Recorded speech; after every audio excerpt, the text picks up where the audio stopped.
מה, לאן נצא היום? וואי, בוא נצא לפארק המסילה. פארק המסילה? פארק המסילה.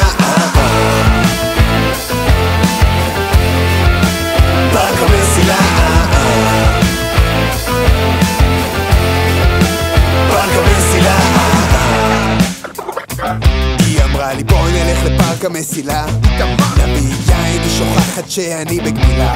אנחנו מגיעים משריח של לשכת אבטלה, כמה דיטים באותו פאקינג בטון מרובע, חגיגות יום הולדת לכלבה, אין אוויר לנשימה. אם הייתי חייל בצבא הייתי מגיש פה קבילה. פארק המסילה. איזה יום מגניב, יש פופ-אפים בתדר. עצרתי ושאלתי, תגידי את בסדר? פופ-אפים בתדר, איזה פטנט. נשמע שכל בחור פה הוא פאקינג אימפוטנט. אין הסבר אחר, הוא רוכב על קורקינט, לא הולך לאירוע, הוא הולך לבן. אין לו כסף לשלם את הרנט, הוא מסניף פטנט והוא גם פאקינג אימפוטנט. פארק המסילה.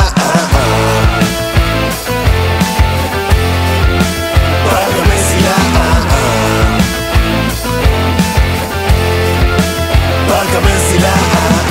אוגנדה, כיס אבירש וסקאי, מתי אייל שני יבין כבר שדי? השירות מזעזע ואין מקום לשבר, הם מתלהבים שפעם הייתה פה רכבת. רכבת? מסילה? תגידו, כשהייתם קטנים הפילו אתכם על הרצפה, עשו לכם אווירון ופגעתם במאוורר.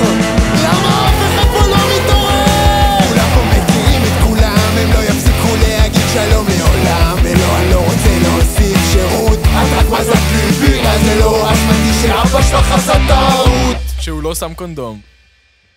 פארק המסילה.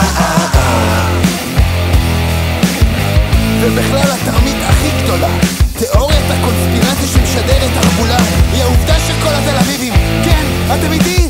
כל התל אביבים, כל התל אביבים חושבים שזה פארק. זה לא פארק, זה לא פארק. אני שונא את פארק המסילה.